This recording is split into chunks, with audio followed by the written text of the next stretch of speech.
Bon, on va aller le 2 septembre 1987. Donald Trump est un homme d'affaires qui est connu surtout pour ses frasques diverses. C'est vraiment, ce ne sont pas les médias sérieux qui traitent de Donald Trump à l'époque. Ça n'a pas trop changé, vous allez me dire.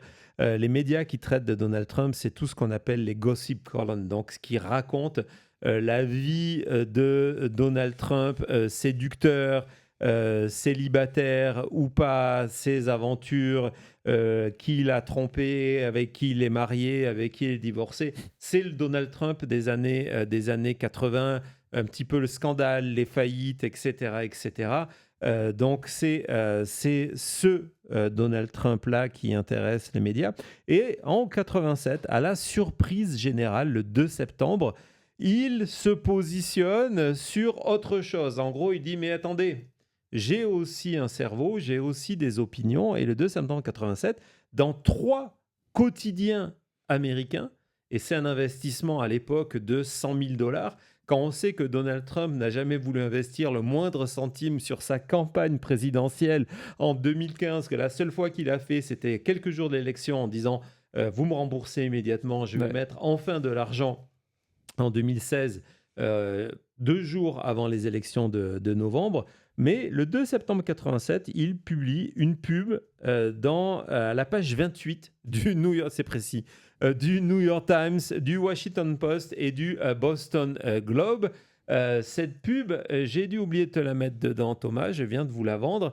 C'est magnifique. C'est une publicité où il remet en cause la politique extérieure américaine et, entre autres, il remet en cause le fait que, à travers les lignes, les États-Unis aident l'OTAN en expliquant qu'il y aurait un système, évidemment, tout ça, je suis en train de vous de le paraphraser, qu'il y aurait un système plus efficace qui obligerait les pays à payer les États-Unis pour leur sécurité. Et donc, c'est un des thèmes de campagne. Il y a 3 thèmes de campagne qui apparaissent dans les années 80 et qui vont toujours être chez Donald Trump. Un, la fin de l'OTAN. Donc, vous voyez avec cette lettre ouverte publiée en 87. 2, les frais douaniers, un cheval de bataille de Trump depuis les années 80. Et puis, tout ce qui est supériorité génétique. Et ce qui est intéressant, c'est que samedi, dans cette interview qu'il a faite avec Kilmeade, en revenant sur ce qui ressemblait à 2 attaques terroristes aux États-Unis vendredi, il est revenu sur le fait que c'était selon lui, des personnes qui n'étaient pas nées aux États-Unis, qui descendent de familles libanaises et syriennes, et en expliquant que ce sont des gens qui sont comme ça, ce sont des terroristes dans l'âme, et que génétiquement, ils ne sont pas au niveau des Américains. Donc ça, ce sont les 3 thèmes, et ce qui est intéressant, c'est que depuis 50 ans, c'est la seule constante chez Donald Trump. Mais on va revenir sur cette pub. Pourquoi elle est intéressante? Parce que c'est une rupture complète avec ce qui est le point de vue à ce moment-là de la quasi-totalité des élus américains, républicains comme démocrates. Parce que, à ce moment-là, en 1987, le seul pays au monde qui a un intérêt à la fin de l'OTAN, c'est la Russie. C'est la Russie. Et évidemment, ce qui est d'autant plus troublant, c'est que Donald Trump, en juillet 1987, est allé passer 2 semaines. C'est son premier voyage à Moscou. Je vous en avais déjà parlé lorsque on a fait cette émission sur Krasnov. Donc, ce qui a toujours troublé les personnes qui, comme moi, enquêtent sur les relations entre Donald Trump et Poutine, Donald Trump et la Russie, avant même qu'il arrive à la Maison-Blanche, c'est le fait qu'il rentre de Russie le 15 juillet, environ le 15 juillet 1987, part en vacances, Et de retour en vacances, Donald Trump fait quelque chose qu'il n'a jamais fait.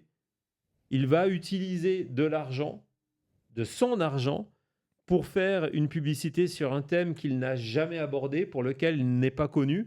C'est question de défense nationale et de défense au sein de l'OTAN. On a des photos, Thomas, de Trump à Moscou en 1987, avec sa femme de l'époque. Donc ça, c'est la première. La deuxième, c'est sur la place Rouge. Donc voilà, Donald Trump à Moscou. On avait vu ces photos, on avait parlé de ce voyage lors d'une enquête sur l'affaire Epstein. Comme on voit, tout est à peu près lié dans le monde Trump. Ouais, et d'autant plus lié, merci de la transition, c'est que ça, c'est le premier voyage de Trump en 1987.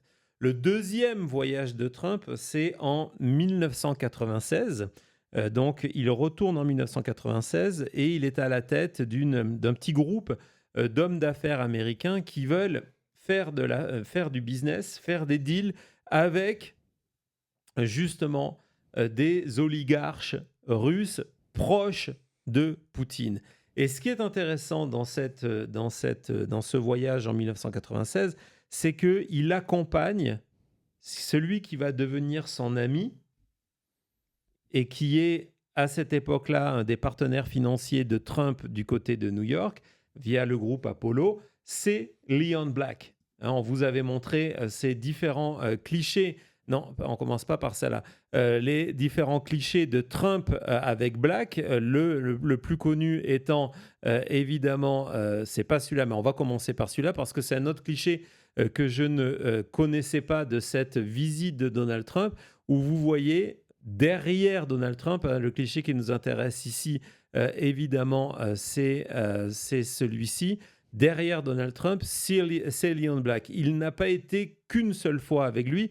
Il y a un autre cliché qui est intéressant parce qu'il a été découvert par un comité d'enquête justement sur les relations entre Trump et Vladimir Poutine et Moscou, où il est raconté que lors de cette fête en 1996, Donald Trump, on lui avait présenté des jeunes filles. Tu peux nous montrer ce deuxième cliché? Et donc, vous avez Donald Trump et derrière lui, encore une fois, Leon Black. On vous avait montré aussi cette vidéo que tu peux faire passer derrière pendant qu'on parle, d'actualité locale du côté de Moscou, où vous avez Donald Trump en réunion, donc c'est en 1996, et vous allez voir, Thomas va faire un arrêt sur image, voilà, là, donc vous avez Donald Trump au premier plan, et tout en fond, c'est Leon Black. Et pourquoi Leon Black est intéressant?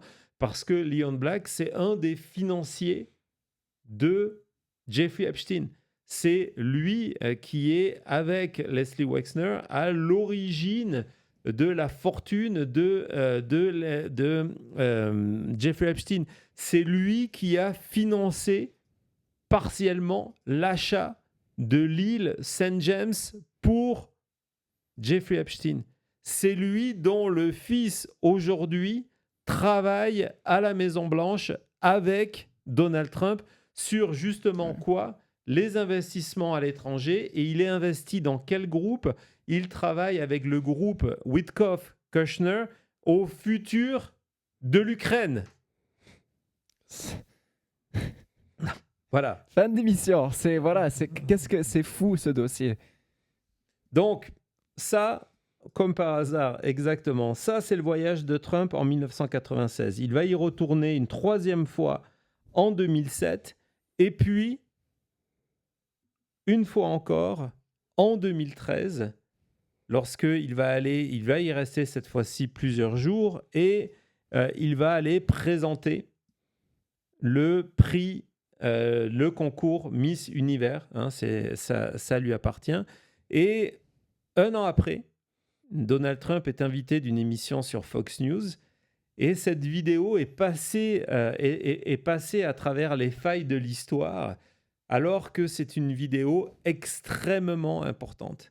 Parce que dans cette vidéo, enregistrée quelques mois après le retour de Trump de Moscou, on apprend de la bouche de Trump lui-même et c'est le seul moment, c'est la seule source où il le dit, qu'il a pu rencontrer Poutine et discuter avec. Et au-delà de ça, vous allez voir que dans cette interview, dans ce document qui avait disparu, ce qui est extrêmement intéressant aussi, c'est que lorsqu'on va lui demander qui est le plus grand homme d'État entre Obama, à l'époque c'est Obama qui est président, nous sommes en 2014, et Vladimir Poutine, celui qu'il admire le plus, Trump, 2014, ne s'en cache pas, c'est Poutine. Vas-y Thomas. You think Putin is helping him? All right, last name. Vladimir Putin. Well, he's done an amazing job of taking the mantle, and he's taken it away from the president. And you look at what he's doing, and so smart. When you see the riots in a country because they're hurting the Russians, okay, we'll go and take it over. And he's really going step by step by step, and you have to give him a lot of credit. Interestingly, on the Miss Universe pageant, we just left Moscow. He could not have been nicer. He was so nice and so everything. But you have to give him credit that what he's doing for that country in terms of their world prestige is very strong. Last thought, who's the better leader? President Obama or President Putin? Well, it's not even a contest at this point. It's not. Now, Obama can maybe come back and maybe something happens, but so far he has played Obama like a fiddle. So tell me a little bit about Celebrity Apprentice. Transition à la fin. La transition de passer de Obama, Poutine, parlez-moi un petit peu de votre prochaine émission de télé, mais voilà, c'est l'époque. Mais cette interview est intéressante parce que déjà, il explique que le travail qu'est en train de faire Poutine est extraordinaire.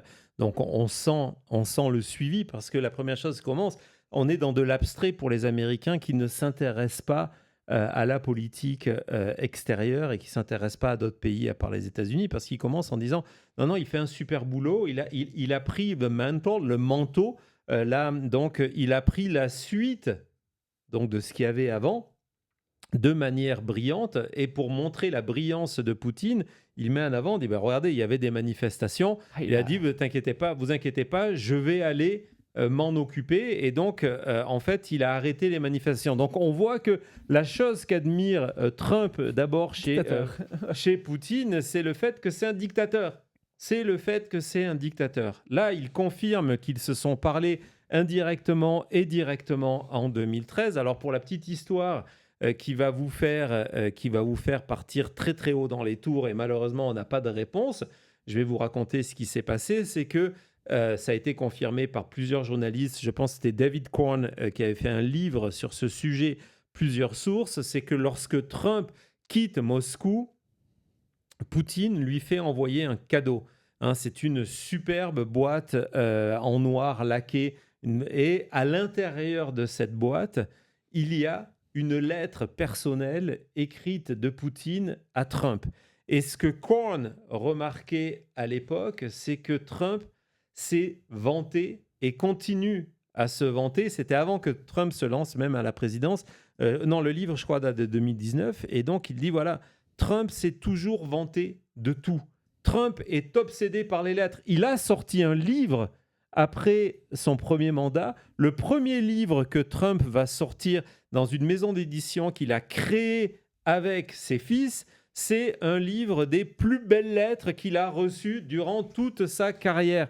Et quand on dit, il y a une seule chose dont il ne parle jamais et il ne reparlera jamais, et on lui a posé la question, et il a refusé d'y répondre, c'est quel était le contenu de cette lettre personnelle reçue, écrite par Poutine après leur première rencontre en 2013.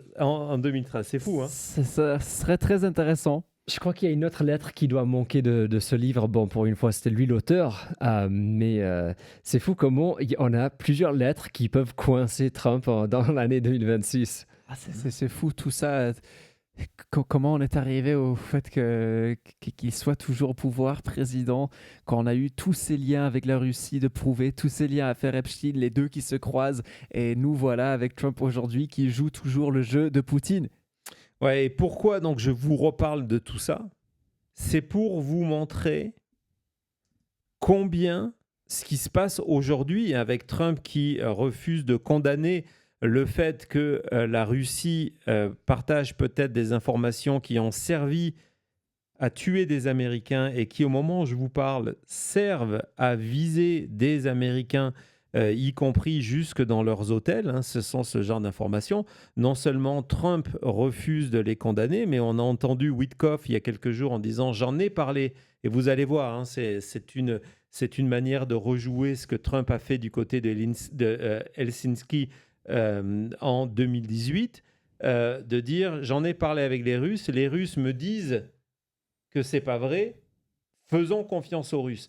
Pourquoi je vous ai raconté ce retour en arrière avec la coïncidence juillet 87, septembre 87, ce voyage en 2016 avec quelque part l'affaire Epstein qui est là, et puis en 2013 cette rencontre et cette lettre de Poutine à Trump, c'est parce que évidemment on arrive au moment où Trump décide de se lancer dans la campagne électorale de 2016 pour devenir président des États-Unis. Et il va être élu, forcément. C'est que il va utiliser cette nouvelle scène pour verbalement prendre la défense de Poutine.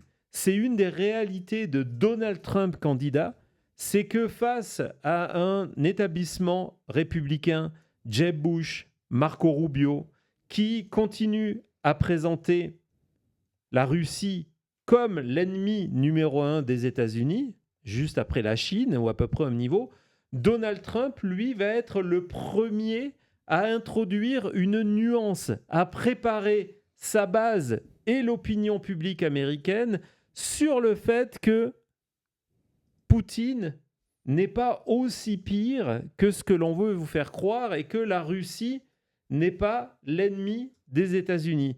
Et il va le faire comment ? Il va le faire comme il fait aujourd'hui. On a vu que sa réponse, c'est de dire, peut-être Poutine donne des renseignements à l'Iran, mais nous, on fait pareil avec l'Ukraine. Hein ? Cette espèce de both-sidisme pour dire, ouais, c'est pas important, c'est tout à fait normal. Et c'est exactement ce que va faire Trump. La première fois qu'il le fait, c'est en décembre 2015. Il est invité par téléphone de l'émission du matin de Joe Scarborough sur MSNBC à l'époque, et il a fait plusieurs déclarations lors de ces meetings où il prend la défense de Poutine. Nous sommes en 2015, hein, il prend la défense de Poutine. Et en décembre 2015, donc, Joe Scarborough va lui faire remarquer que Poutine, c'est un monstre qui fait tuer les journalistes. Vous savez, quand tout à l'heure, on a parlé de ces manifestations que Donald Trump trouvait que c'était formidable, la manière dont Poutine s'en était occupé, ça voulait dire quoi ? Ça voulait dire l'assassinat de tout ce qui était opposant, la fin de l'opposition, la mise en place d'une dictature, Thomas, vous le disiez, ce que Trump admirait déjà en 2014. Et donc, en 2015, lorsque Joe Scarborough lui fait remarquer que Poutine fait assassiner des journalistes, écoutez la réponse de Donald Trump. All right, last name. Also, is a person that kills journalists, political opponents, and invades countries. And invades countries. Obviously, that it would be a concern, would it not? He's running his country, and at least he's a leader. You know, unlike what we have in this country.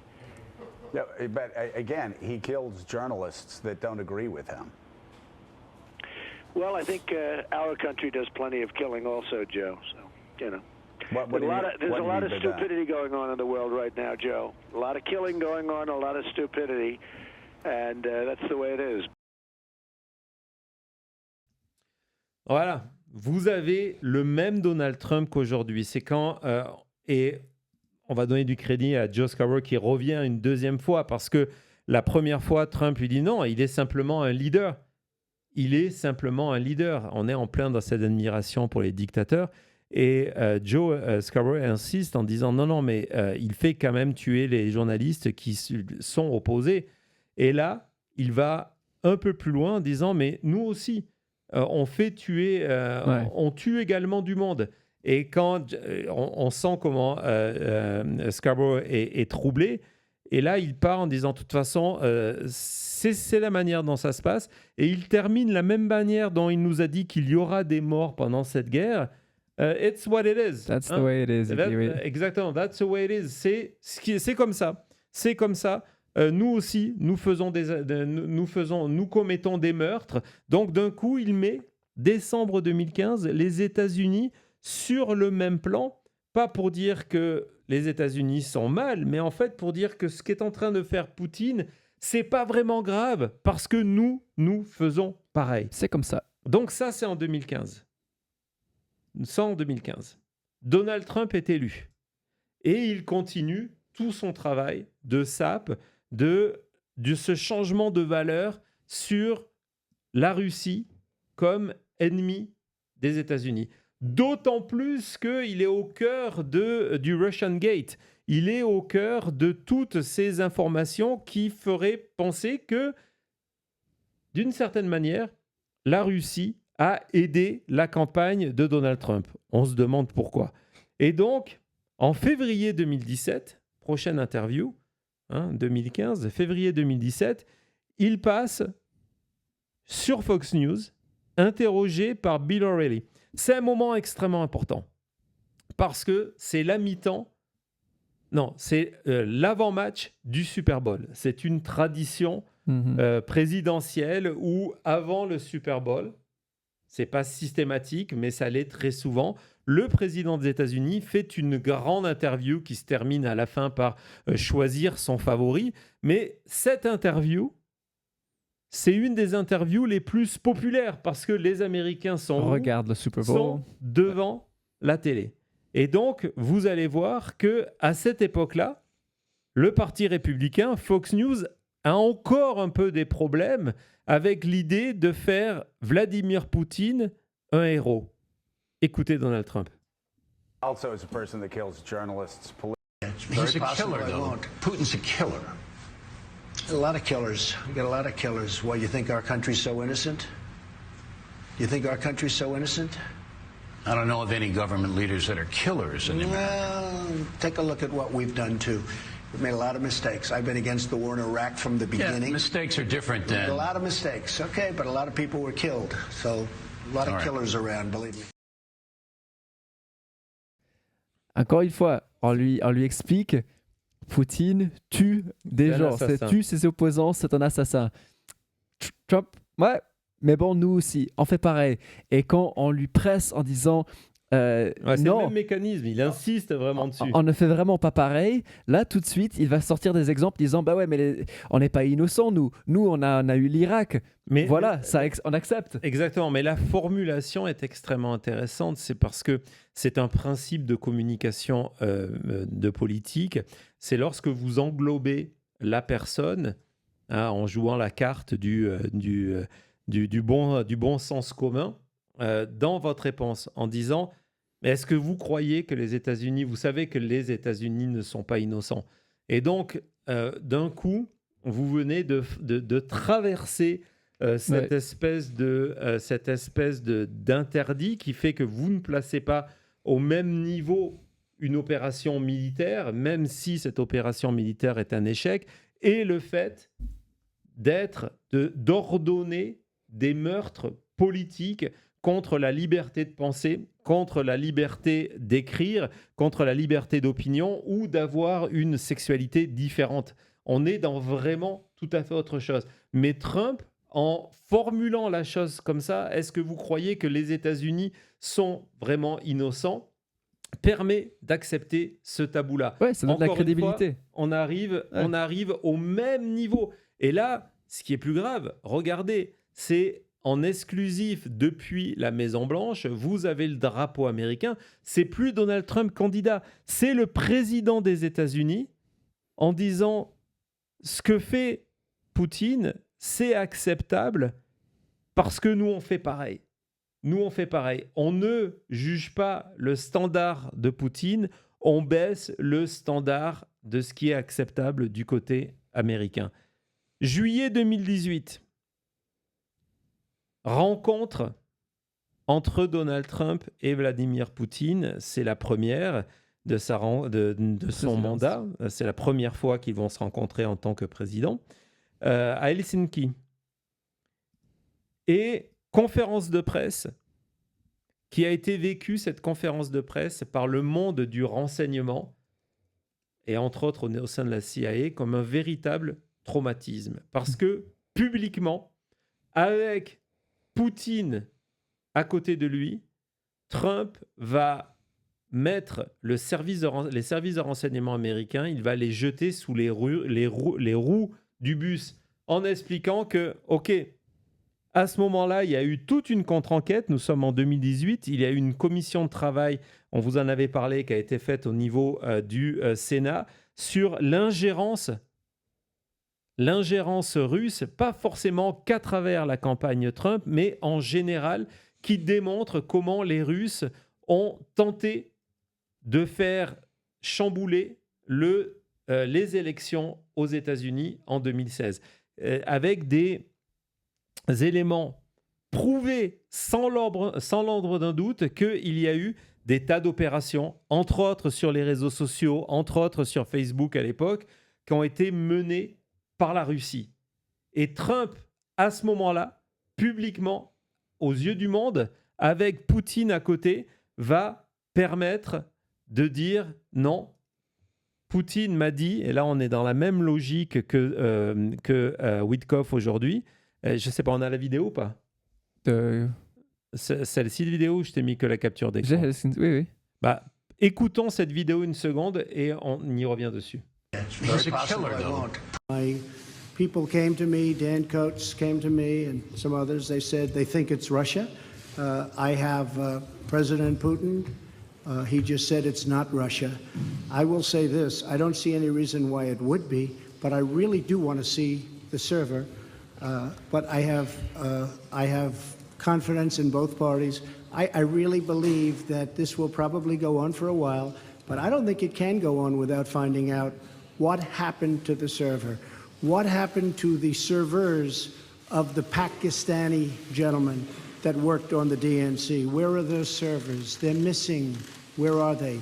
What happened to Hillary Clinton's emails? 33,000 emails gone, just gone.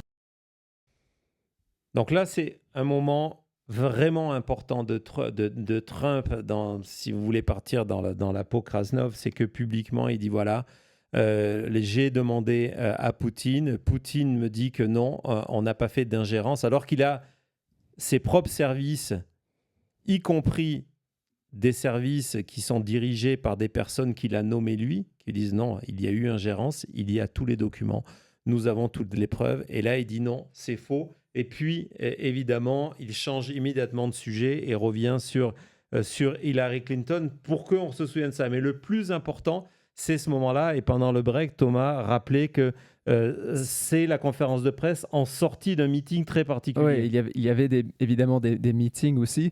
Et c'était lors de ces meetings-là où il y avait une autre trahison de Trump. C'est qu'il avait refusé et renvoyé la traductrice officielle qui était censée être là, lui représenter, et la Maison-Blanche, en disant que ça suffisait d'avoir les traducteurs des Russes et qu'il ne voulait pas l'avoir dans la salle avec lui pendant le meeting avec Poutine. C'était vraiment en tournant Helsinki où on avait l'impression que Trump ouvertement était Krasnov, quoi.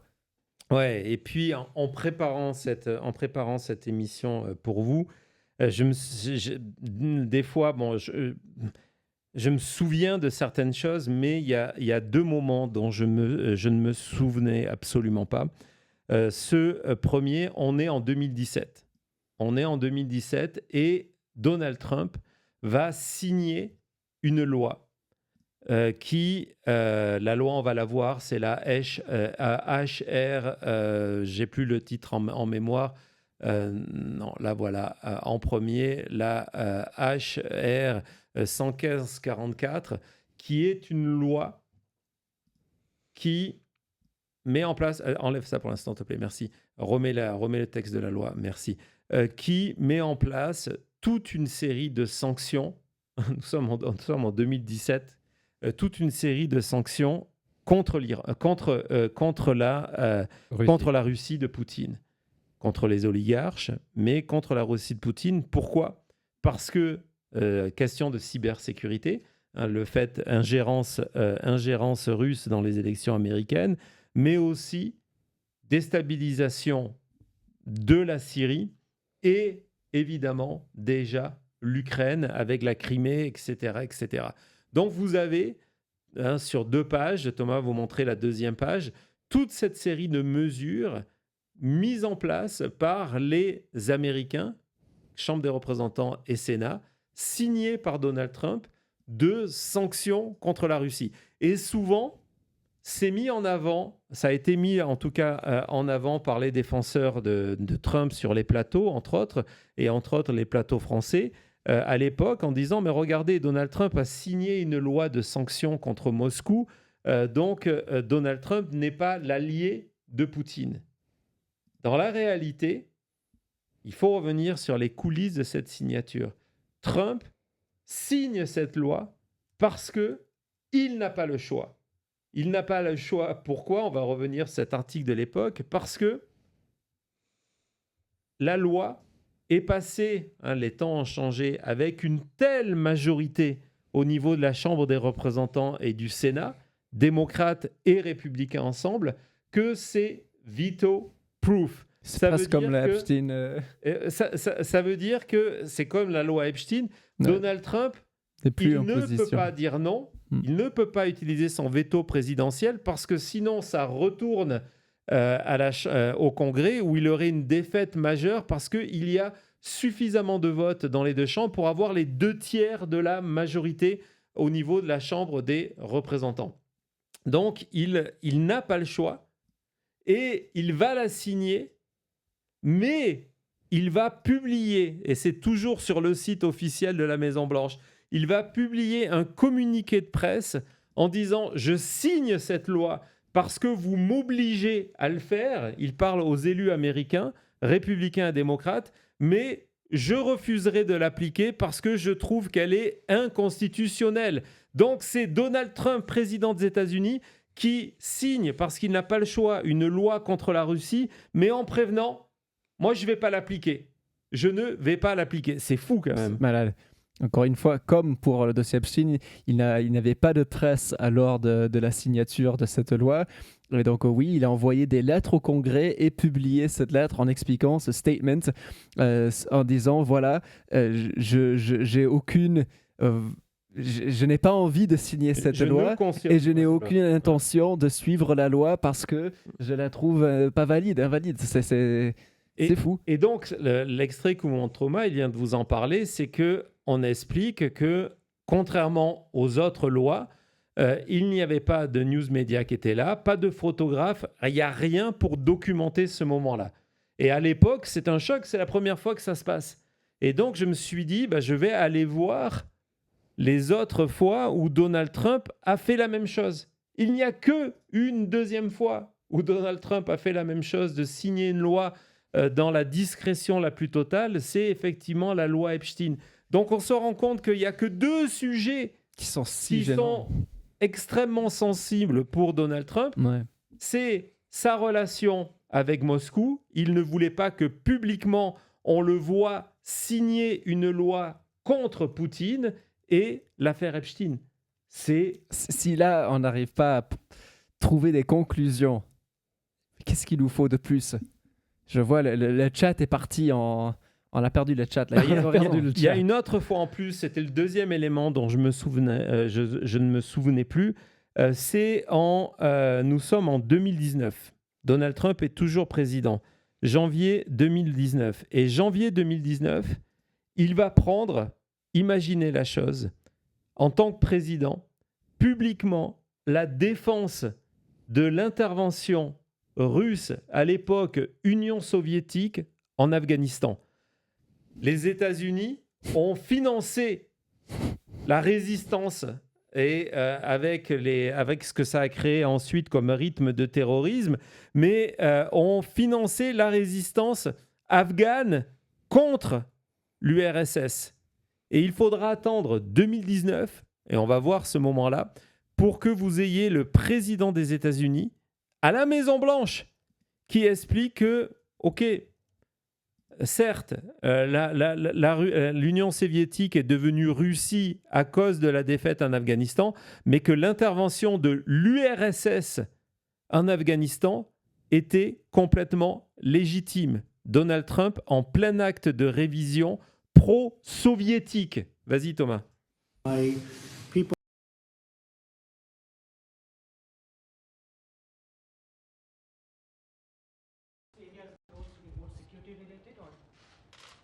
Something that's right. We are talking to the Taliban, we're talking to a lot of different people. But here's the thing, because you mentioned India. India is there. Russia is there. Russia used to be the Soviet Union. Afghanistan made it Russia because they went bankrupt fighting in Afghanistan, Russia. So you take a look at other countries. Pakistan is there. They should be fighting, but Russia should be fighting. The reason Russia was in Afghanistan was because terrorists were going into Russia. They were right to be there. The problem is it was a tough fight, and literally they went bankrupt. They went into being called Russia again as opposed to the Soviet Union. You know, a lot of these places you're reading about now. Voilà, donc il reprend la même excuse officielle de l'Union soviétique. On envahit l'Afghanistan parce qu'il y a des attaques terroristes chez nous. D'ailleurs, Donald Trump ira plus loin parce que dans un podcast, pendant la campagne, il fera des parallèles entre l'invasion de l'Ukraine par la Russie en disant c'est parce qu'il y a des actes de terrorisme. Pour la même chose, on devrait envahir le Mexico qui crée une invasion. Donc on voit cette proximité. Mais là, vous avez Trump qui reprend non seulement les théories officielles de l'Union soviétique, et encore une fois, ce ne sont pas des théories officielles qui étaient extrêmement populaires aux États-Unis. Ça veut dire que Donald Trump est intéressé par ce sujet-là.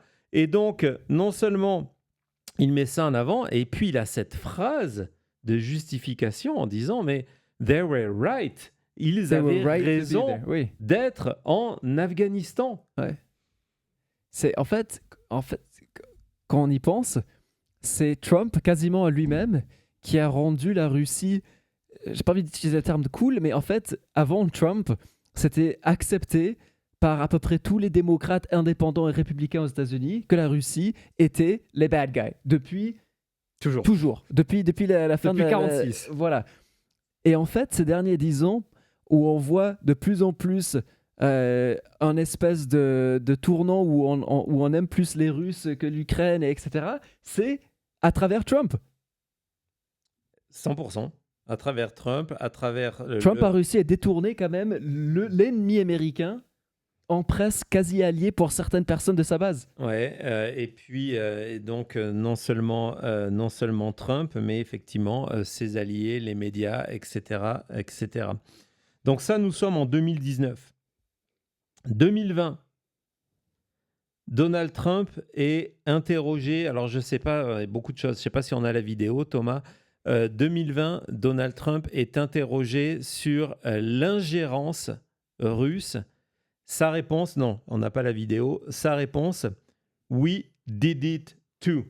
Donc, encore une fois ouais. Donc, parce que nous sommes en période électorale, donc on demande à Trump, il est président des États-Unis, il est candidat, on lui demande s'il est inquiet qu'il y ait une ingérence russe dans le scrutin de 2020. Donc non seulement il n'est pas inquiet, mais quand on insiste là-dessus, sa réponse, c'est de dire on fait pareil. On est toujours en 2020. Donald Trump est toujours président. Et à ce moment-là, je crois que c'est le New York Times en premier, qui a été après confirmé par le Washington Post, on publie un scoop. Un scoop qui rappelle ce qui est en train de se passer avec l'Iran. On apprend que la Russie verse des bounties, des primes aux Afghans pour tuer des soldats américains. Non seulement en Afghanistan, mais aussi via des actes de terrorisme à travers l'Europe. Ouais, vas-y. Et que ça fait des mois que l'administration Trump est au courant. Oui, que l'administration Trump est au courant et que pour l'instant, l'administration Trump n'a toujours pas trouvé de réponse, ne sait pas que faire par rapport à cette information. C'est extrêmement grave, encore une fois. Extrêmement grave, encore une fois. Donald Trump, alors je ne sais pas si je t'ai mis cette vidéo, j'ai dû l'oublier, mais bon, je vous la remontrerai un de ces jours. Donald Trump est interrogé sur ce sujet-là.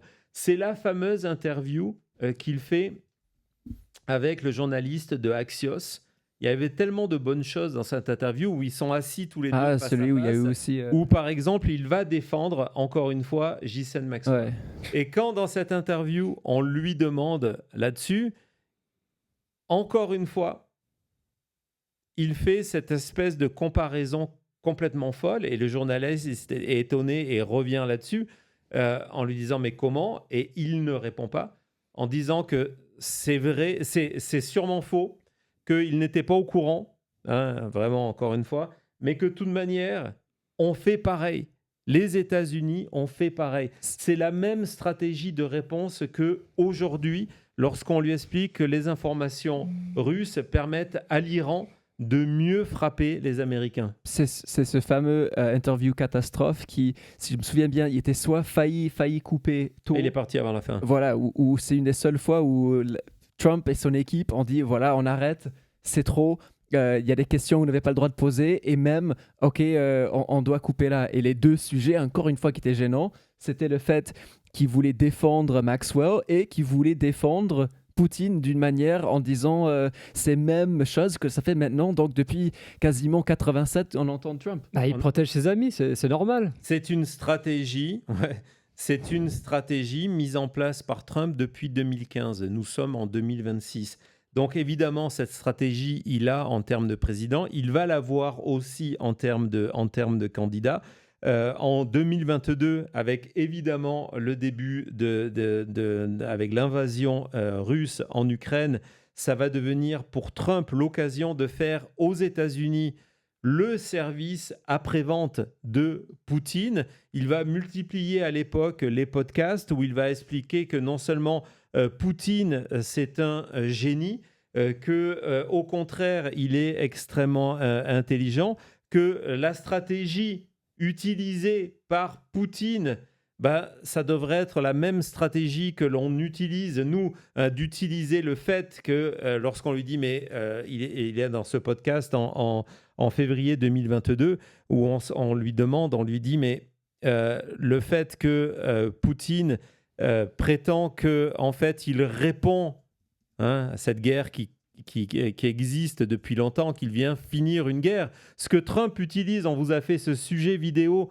sur le fait que Trump utilise la même stratégie de communication que Poutine sur l'Ukraine. Quand on lui met en avant, et donc le fait que Poutine explique que c'est pour venir arrêter, entre autres, un mouvement nazi du côté de l'Ukraine, Trump dit, mais c'est une très bonne stratégie et on devrait prendre la même chose, c'est s'il y a un risque d'invasion. Et c'est là qu'il dit, nous, on devrait faire pareil pour le Mexique. Donc, il y a plusieurs moments entre 2022 et 2024 où Trump insiste sur le fait de donner une totale légitimité à ce que vient de faire Poutine en Ukraine. Alors, chaque fois, il habille ça en disant « c'est terrible, il y a des millions de morts, etc. Il faudrait la paix et compagnie. » Mais dans la réalité, c'est Poutine a raison et on devrait s'inspirer de Poutine pour faire exactement les mêmes choses. En 2024, ça devient encore plus troublant parce qu'en 2024, et cette fois-ci, il est en campagne et il est en pleine période de réhabilitation de Poutine et désormais, réhabiliter Poutine, c'est là qu'on voit l'évolution, c'est de dire que finalement, le pire, c'est pas Poutine, mais ce sont nos alliés. Donc, il commence à préparer l'opinion publique américaine qu'il ne faut plus faire confiance en nos alliés, ce qui est devenu la réalité de son mandat depuis son élection et son retour à la Maison-Blanche en 2025. Ouais. On attaque le Groenland, on attaque les alliés européens, on attaque le Canada, tout ça verbalement. Regardez comment c'est annoncé dès sa campagne. Nous sommes en octobre 2024. Vas-y Thomas. Because we're being taken advantage of by every country all over the world, including our allies. And in many cases, our allies are worse than our so-called enemies, okay? Et dans plein de cas, nos alliés sont pires que nos prétendus ennemis. On voit que la Russie, c'est plus l'ennemi, c'est les prétendus ennemis. Et les alliés, c'est le pire. Donc Donald Trump est élu à nouveau président. Et à partir de là, il va continuer, évidemment, dans le cadre de l'Ukraine. J'aurais pu vous montrer de multiples interviews de Trump. On va en regarder une seule sur le sujet ukrainien qui est extrêmement troublante. C'est lorsqu'on va demander en mars 2025 à Trump s'il condamne ou pas les bombardements massifs, y compris sur des zones de population faites par la Russie. C'est un moment clé parce que sur l'Ukraine, faite par la Russie sur l'Ukraine. C'est un moment clé parce que ce qui s'est passé, c'est que pendant quelques jours, sur un ordre de Trump, les États-Unis ont arrêté de donner des informations, tout ce qui est intelligence, à l'Ukraine. Ils ont laissé l'Ukraine virtuellement sans défense. Et Poutine a utilisé cette espèce de blackout complet où l'Ukraine ne pouvait plus se défendre pour accélérer ces bombardements. On va demander à Trump son avis sur ça et vous allez voir, encore une fois, il va trouver une excuse à Poutine. Vas-y Thomas. Do you, Mr. President, think that Vladimir Putin is taking advantage of the U.S. pause right now on intelligence and military aid to Ukraine? No, I actually think he's doing what anybody else would do. I think he wants to get it stopped and settled, and I think he's hitting them harder than he's been hitting them. And I think probably anybody in that position would be doing that right now. Voilà, vous le savez depuis que vous nous suivez, Donald Trump, la chose la plus importante quand il parle, c'est le début et la fin de sa phrase. C'est ça l'idée principale. Le milieu, c'est du feeling pour parler sur plein d'autres choses. Mais le plus important, c'est qu'il commence sa phrase par son idée et il termine toujours sa phrase par la répétition de son idée. Et donc, quand on lui dit, voilà, qu'est-ce que vous pensez du fait que Poutine utilise cette pause, déjà le terme est politiquement correct, cette pause du renseignement donné par les États-Unis à l'Ukraine, sa réponse est de dire Poutine est en train de faire ce que beaucoup de monde, ce que n'importe qui d'autre ferait à sa place. Et regardez, il termine sur ça. N'importe qui d'autre dans la position de Poutine ferait exactement ça. Il vient de normaliser, exactement, donner une légitimité à ça. Autre exemple, et je pense que c'est peut-être le dernier, vous avez compris l'idée. Nous sommes en août 2025. Je pense en août, c'est ça Thomas ? Oui, en août 2025. Et une enquête a démontré que la Russie piratait les serveurs de plusieurs tribunaux américains. On n'est plus dans de l'extérieur des États-Unis, on est au sein des États-Unis. Donc les services judiciaires américains venaient d'être piratés par les Russes. Et donc on demande à Donald Trump son avis sur la question, son propre système de justice piraté par les Russes. Écoutez la réponse de Donald Trump. Do you, Mr. President? Hi, sir. There's new reporting that the Russians have hacked into some computer systems that manage U.S. federal court documents. I wonder if you've seen this reporting and if you plan to bring it up with Putin when you see him later in the week. I guess I could. Are you surprised? You know, are you surprised? They hack in. That's what they do. They're good at it. We're good at it. We're actually better at it. But no, I have heard about it. I have heard about it. C'est exactement la même excuse qu'aujourd'hui la Russie qui donne l'info en Iran à l'Iran pour trouver les troupes américaines, où il dit nous on fait pareil avec l'Ukraine. Là c'est exactement la même chose en disant nous aussi on fait du hacking. C'est pas un problème, nous on fait aussi. Donc c'est de bonne guerre. Oui, en plus, c'est pour ça que c'est la dernière vidéo que j'avais choisie, parce qu'elle est la liaison parfaite avec, effectivement, lorsqu'il fait cette interview samedi matin avec Kilmeade, où il a cette même excuse. Et donc là, il dit, oui, ils sont bons à faire du piratage. Vous êtes surpris qu'ils le fassent? Ils sont bons. Nous aussi, on est bons. On est même meilleurs qu'eux. Et donc, voilà, c'est comment Donald Trump protège Vladimir Poutine. Et lorsque vous voyez qu'aujourd'hui, le premier gagnant de cette guerre contre l'Iran, c'est Poutine, vous êtes en droit de vous poser des questions. Est-ce que Donald Trump est Krasnov ou pas?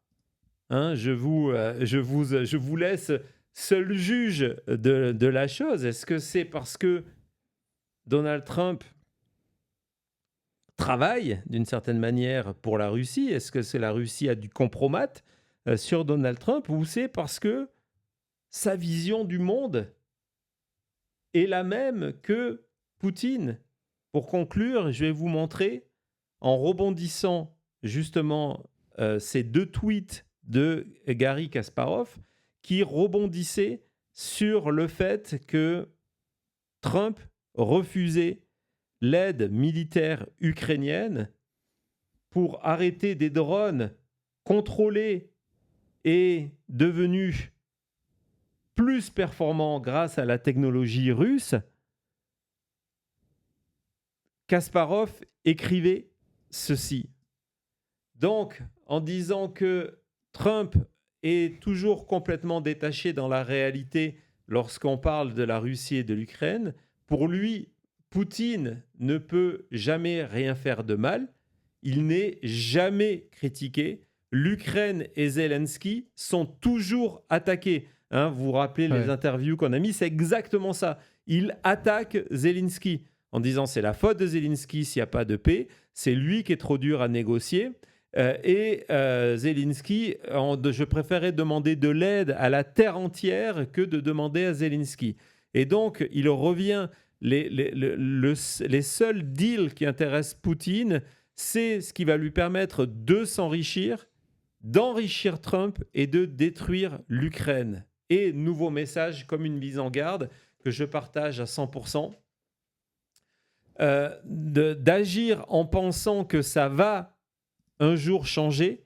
Et c'est pour ça que je vous ai fait cette démonstration de Trump depuis 1987, et plus particulièrement depuis 2015, de penser qu'un jour Trump va changer ce dynamisme-là, c'est tout simplement de gaspiller du temps. Quel que soit le niveau des attaques de la Russie contre les intérêts américains, même aujourd'hui de venir en aide à l'Iran, Trump va continuer à rester loyal à Poutine. Et que même si l'Ukraine va aider les forces américaines et les alliés, Trump doit attaquer Zelensky. Et c'est pour ça que l'Europe doit agir pour se défendre elle-même sans l'aide de Trump. C'était la face cachée de la guerre, une édition spéciale de la chute.